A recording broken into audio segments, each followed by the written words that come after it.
Okay, so let's illustrate that point about composition with this photo of a day at the beach.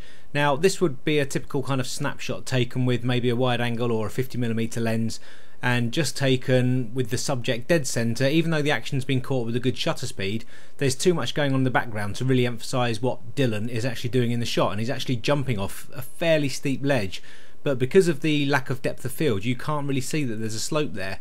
So first of all, in this shot we've got too much depth of field, the background is too sharp, Dylan is centered too much towards the middle of the image, he's framed too much towards the middle, and there's no kind of impact to the shot to really emphasize what he's doing. So by making a couple of small adjustments, by using a telephoto lens to zoom into Dylan and to create a larger depth of field, if we look at the next photo, we've done exactly that. Now what we've done is zoomed in using a 70mm to 200mm lens.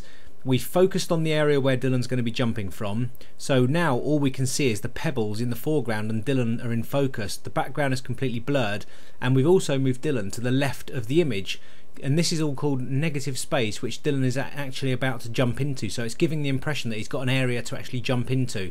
So you've frozen the action, you've got a blurred background which really emphasises the main subject, and you've put the main subject to the left, giving him space to jump into within the image. So you can see the difference there by just composing very slightly differently, and by having a wider aperture and zooming in on the subject and moving him to the left or to the right of the frame, you can make a huge difference to the impact of a photo.